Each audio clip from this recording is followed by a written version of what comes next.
Good evening. Adequate public notice of this meeting was provided by the Secretary of the Board on May 13, 2024 to the...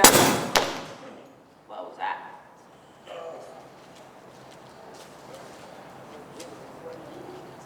Sounded like a microphone. Oh, someone stepped on something. Sorry, guys. To May 13, 2024, to the Home News Tribune, Star Ledger, and the clerk of the City of New Brunswick. The time and location of this meeting and all meetings of this body are posted in City Hall, 78 Bayer Street in New Brunswick, New Jersey. Item number 1, roll call.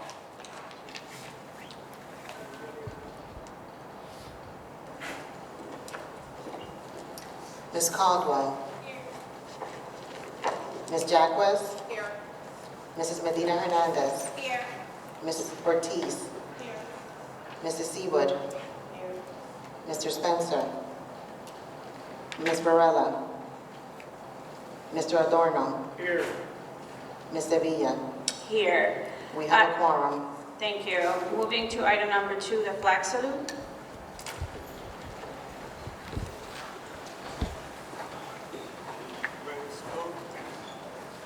Allegiance to the flag of the United States of America and to the republic for which it stands, one nation, under God, indivisible, with liberty and justice for all. A reminder that the next regular monthly Board of Education meeting will be held on Tuesday, February 18th at 2025, beginning at 7 p.m. here at New Brunswick High School in the auditorium.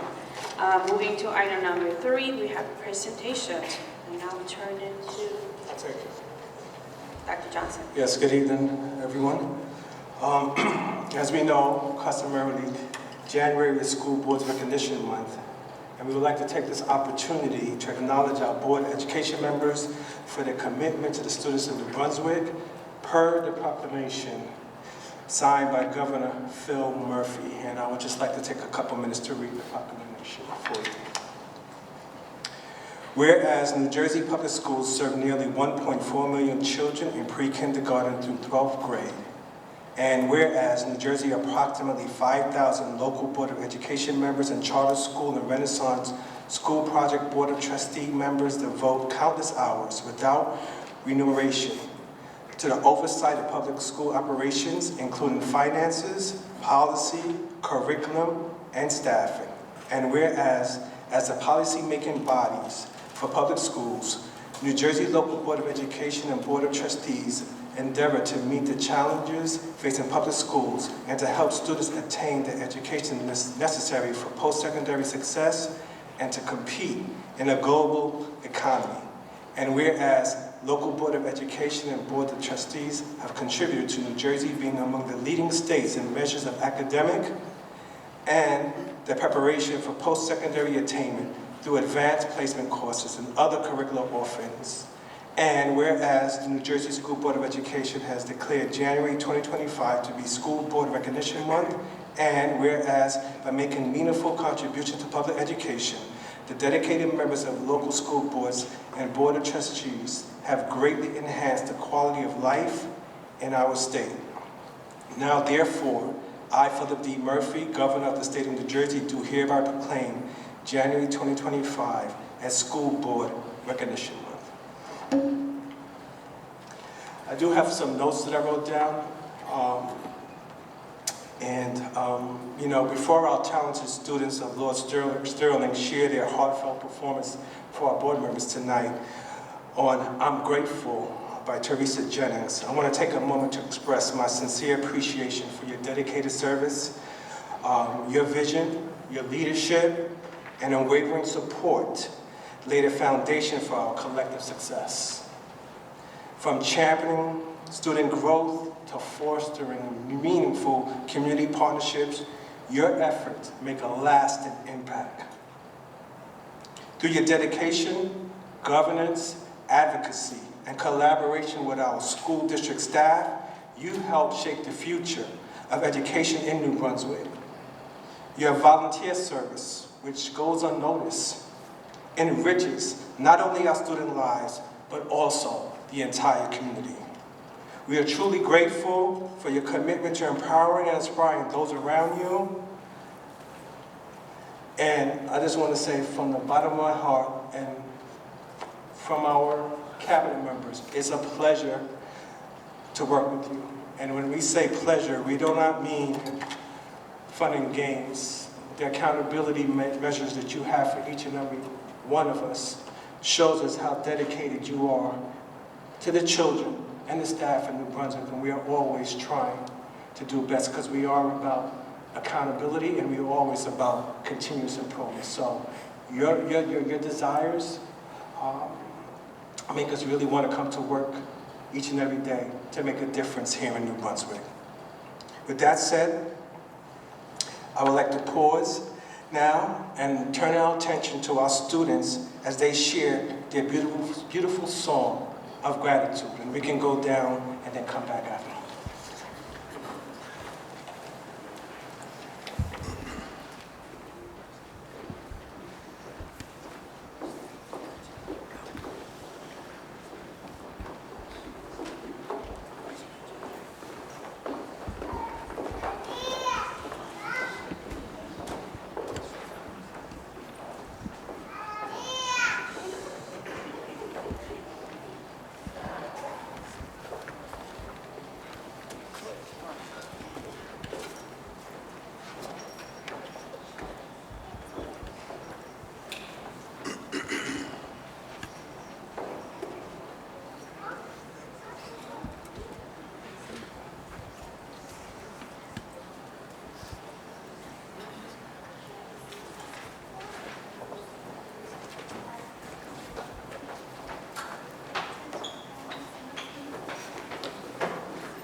We're grateful.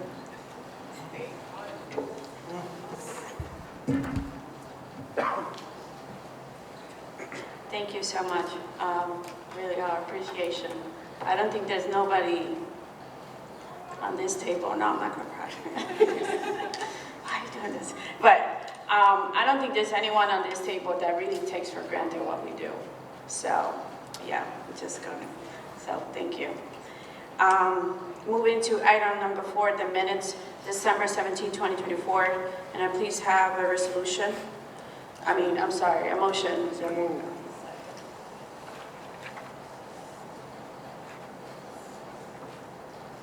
Ms. Caldwell? Yes. Ms. Jacquez? Yes. Mrs. Medina Hernandez? Yes. Ms. Ortiz? Yes. Mrs. Seawood? Mr. Adorno? Yes. Ms. Sevilla? Yes. Motion approved. Moving to item number 5, the superintendent's report, Dr. Aubrey Johnson. Yes, for the month of, as of January 2025, we have enrolled 8,916 students. For the month of December, there were 5 cases of harassment, intimidation, and bullying. Student suspensions were 124. Our staff attendance was at 93%, and our student attendance at 91%. As we gather this month, let's take a moment to honor the life and legacy of Dr. Martin Luther King Jr., whose birthday we celebrated yesterday, January 20th. Dr. King's unwavering dedication to justice, equality, and nonviolence continues to inspire and guide us. In our schools, we have commemorated Dr. King's contributions through meaningful activities, lessons, and discussions that highlight the values of championed fairness, kindness, and the strength of community. Students across the district engaged in projects that reflected his vision, reminding us of all the importance of building a more and just, inclusive society. Let us carry Dr. King's message forward, not just in the time of his remembrance, but throughout the year, as we work together to prepare, empower, and inspire our students to become thoughtful, compassionate leaders. I would also like to highlight, we just saw a wonderful performance from Lord Sterling School. And I know Principal Jarrett, I wish he could be here tonight, but we do have Vice Principal Evans here.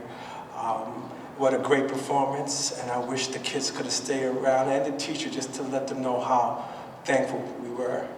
But I do want to share that representatives from the New Jersey Department of Agriculture presented Lord Sterling School with the Fresh Fruit and Vegetable Program VIP Award during a school assembly on December 19th. This award recognizes schools participating in the United States Department of Agriculture Fresh Fruit and Vegetable Program, which go above and beyond in promoting healthy eating and lifestyles among students. Out of 188 New Jersey schools participating in this program, Lord Sterling's Community Schools earned first place for its outstanding efforts in integrating wellness activities across the entire school community. We want to congratulate the students, the staff, and administration for the dedication to fostering a culture of health and wellness. You can text Mr. Jarrett on all of that. Also, last month I shared an incident where a school administrator and a teacher successfully performed a helmet maneuver to assist a choking student at the middle school. Unfortunately, a similar event recently occurred at the McKinley Community School about a couple weeks ago. And I want to extend my sincere gratitude to Ms. Barbara Rodriguez for her quick thinking and heroic actions in performing the helmet maneuver to dislodge a piece of banana that got stuck in a student's throat. Her swift response ensured the student's safety, and we deeply appreciate her dedication and care. And as you know, to have these occurrences back to back, it's just an important reminder of the value of preparedness and the life-saving impact of knowing emergency response techniques. Again, thank you, and we appreciate your courage and your commitment to our students' well-beings. And lastly, on Saturday, January 25th, through our continued partnership with the New Jersey Black Women Physician Association, New Brunswick Tomorrow, and the Middlesex County Health Department, we will host another wellness clinic at Veteran School. Flu and COVID vaccines, along with health screenings and resources will be offered. That concludes my remarks. Thank you, Dr. Johnson. Can I please have a motion? Second.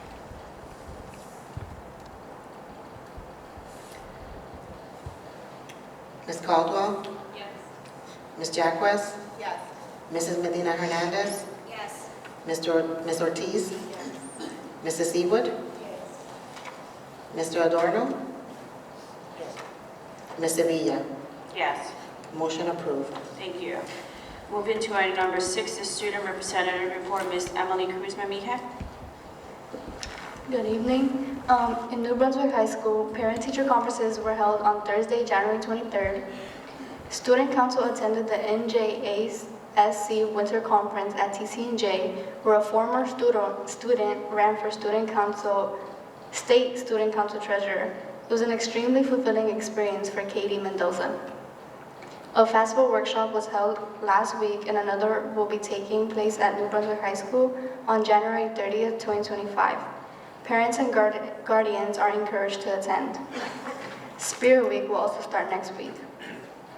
From New Brunswick Health Science Technology High School, Health Sciences is accepting applications for 8th grade students who are interested in attending next school year. Applications are due Friday, January 24, 2025. The entrance assessment that is required for all applicants will take place on Saturday, January 25, 2025. Students must arrive at 7:45 a.m. The exam begins promptly at 8 a.m.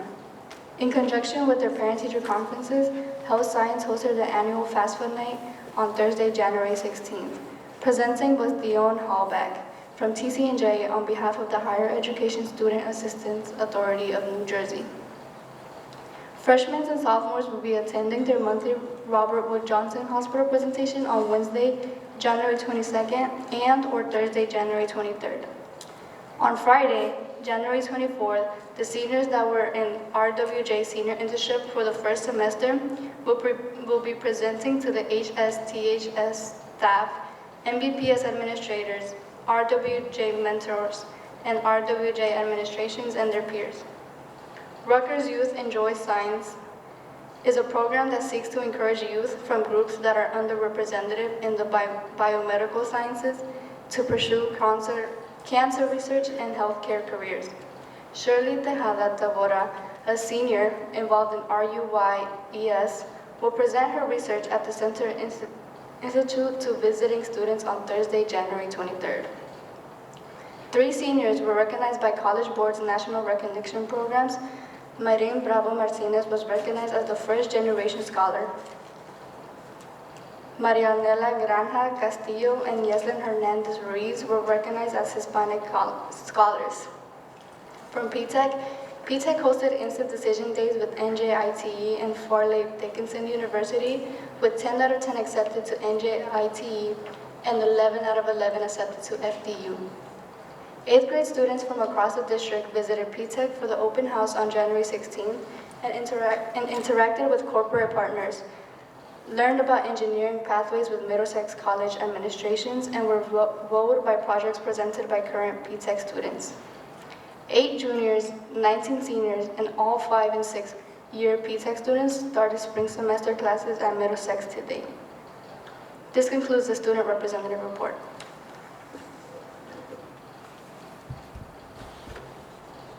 Thank you so much, Ms. Emily. Moving to item number 7, the Facilities Committee report, Ms. Yesenia Medina Hernandez. Thank you, Madam Chair. The Facilities Committee meeting was held on January 8th at 5 p.m. We discussed the final closeout paperwork and warranties for the district-wide LED sign project. Additionally, we discussed the building-wide HVAC replacement project at the Pathways campus. This project remains on track to be started at the end of the school year and should be completed during the summer. The Facility Committee is recommending the dedication of our high school's Instructional Media Center in honor of William Lewis Dunbar.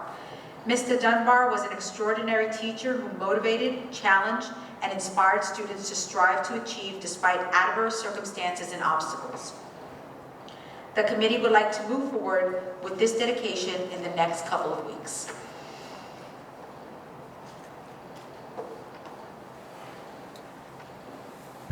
Thank you, Ms. Hernandez.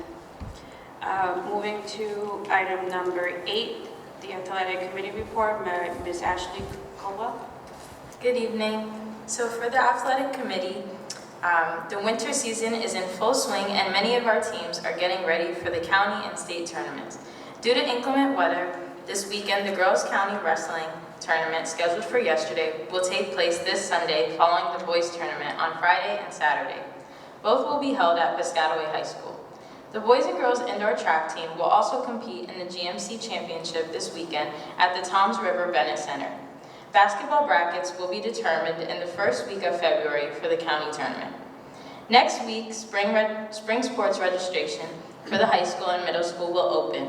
Sports include track and field, baseball, softball, boys volleyball, and tennis at both the middle school and high school levels. Golf, esports, and girls flag football will also be available at the high school. Middle school wrestling competed in the small school tournament on January 18th.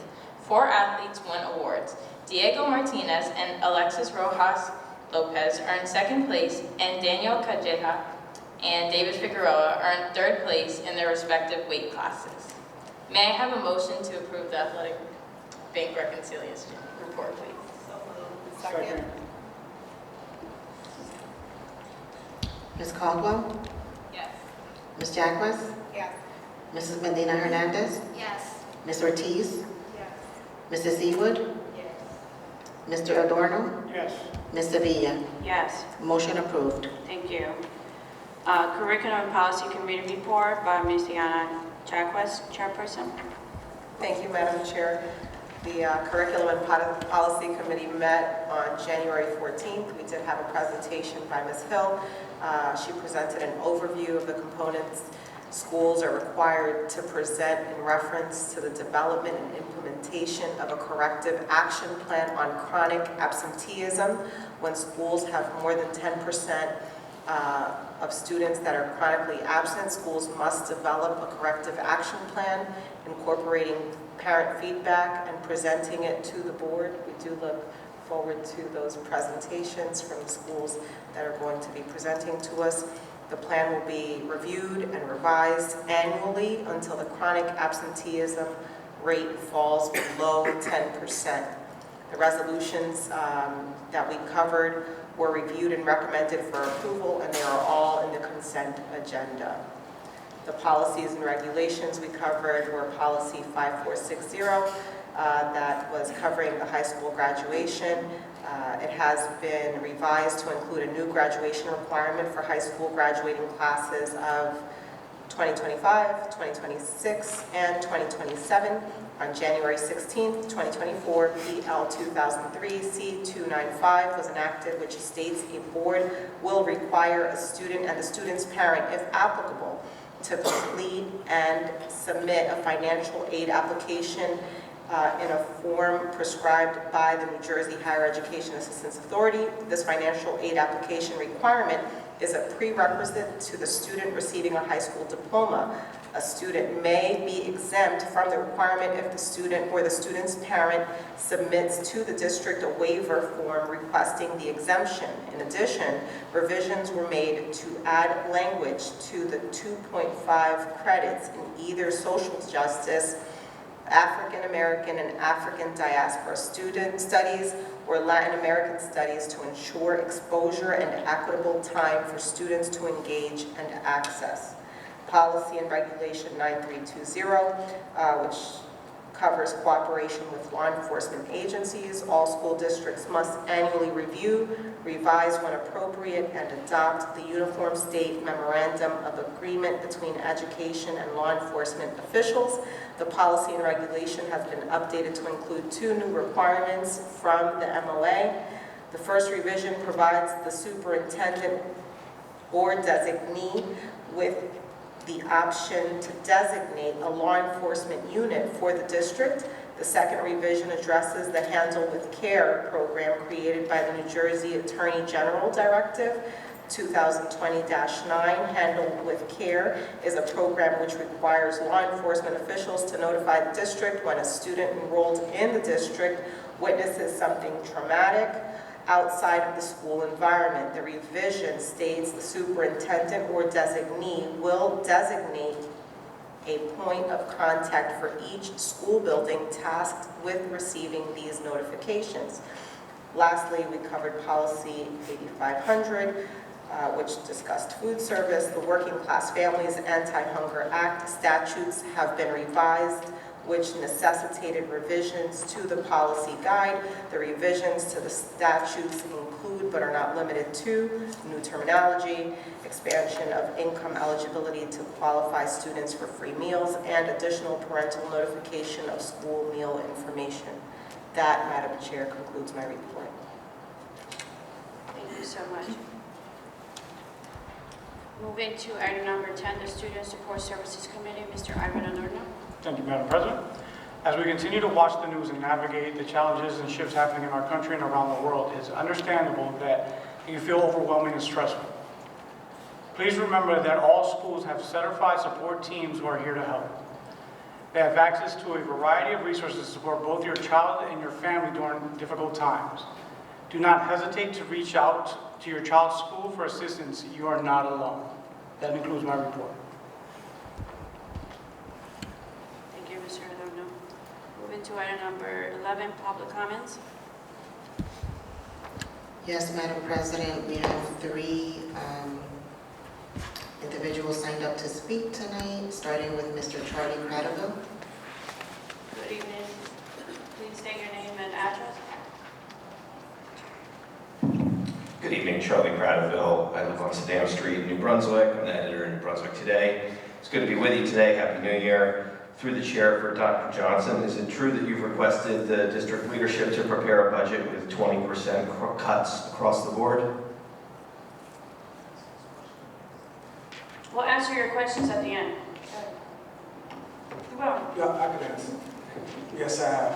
Okay, thank you. And can you tell me what led to that decision? Is there an issue with funding?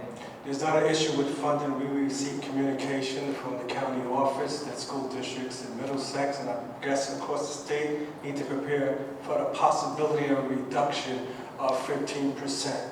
So we are now in that process. The additional 5%, we are also considering the increases in addition to a reduction. Every year we increase based on salaries, we increase based on charter school enrollment, transportation, operation expenses, those go up no matter what. So that 5% is also encountering. However, if we are not preparing now to answer your question, we will be.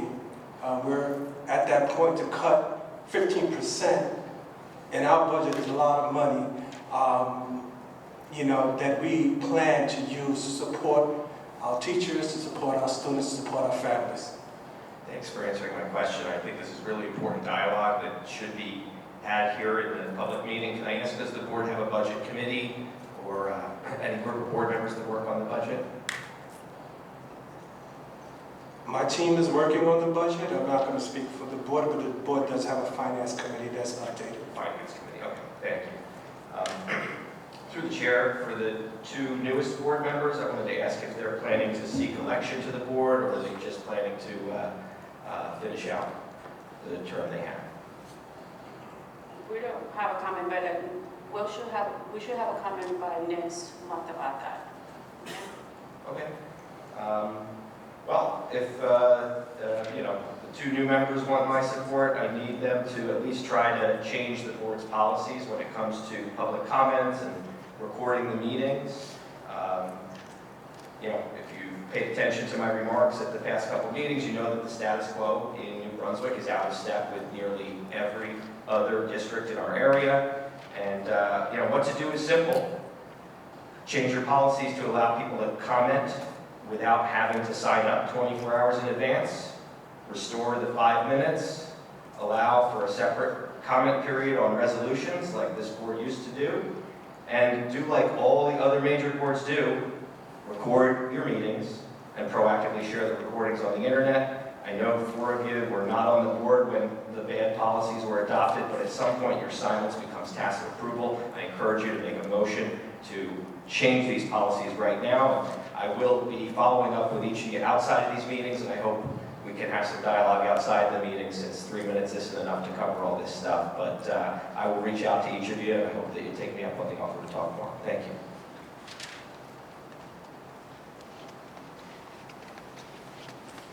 Next, we have Roger Vasquez.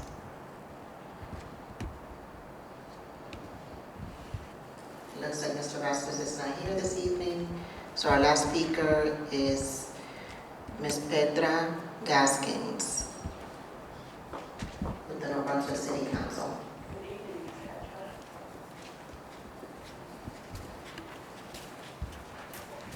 Hi everybody, good evening.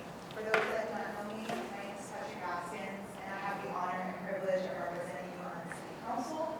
Every 2 years, our City Council reorganizes, and we get new committee assignments.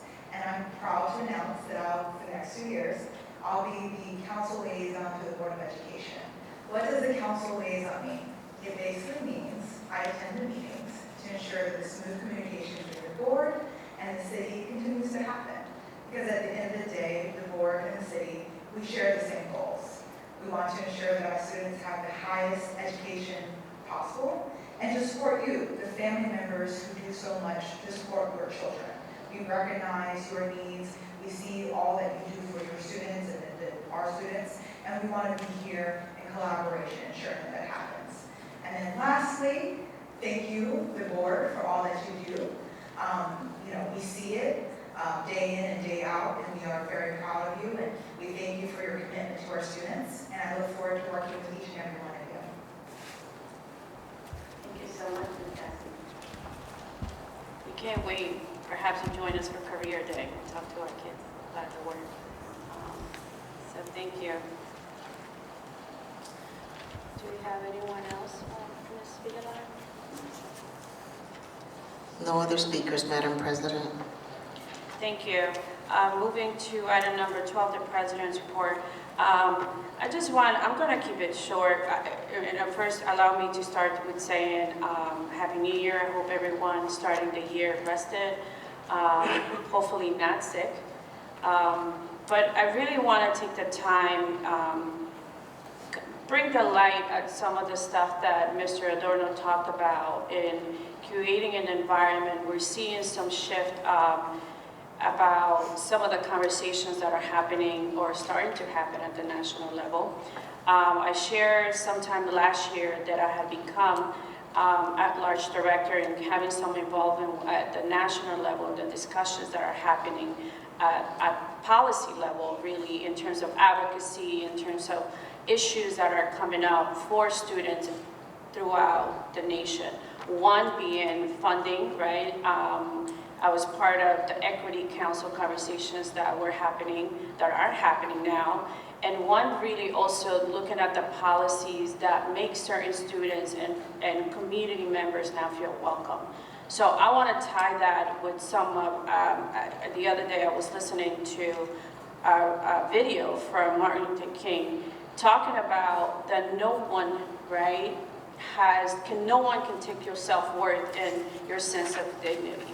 And I think that hearing those words today, actually, while the students were singing, really brings it sort of this, tying it with everything that's happening, right? And what we do as board members and the policies and the curriculums and everything that's happening to make sure that, as Ms. Gaskin talking about, really making sure that as we move forward as a community, continue building New Brunswick as a community. So I can say that people, certain individuals, conversations are, there's concern. However, people are ready to advocate for students, for families, and yeah, to make sure that the nation is moving in a very equitable perspective. So with that, I want to say thank you to all the board members and to the cabinet, because I know we had some tough conversations about what advocacy might look like. So with that, can I please have a motion to for the consent agenda, please? To vote on the consent agenda. Ms. Caldwell? Yes. Ms. Jaquez? Yes. Mrs. Medina Hernandez? Yes, on Q's resolution H. H, noted. Ms. Ortiz? Yes. Mrs. Seawood? Mr. Adorno? Yes, I will recuse on resolution I. I, noted. Ms. Sevilla? Yes. Motion approved.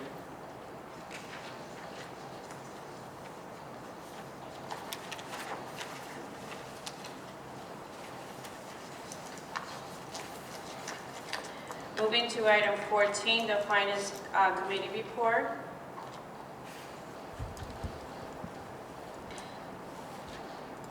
The Finance Committee met, and we're looking for a motion to approve the Finance Committee report for January.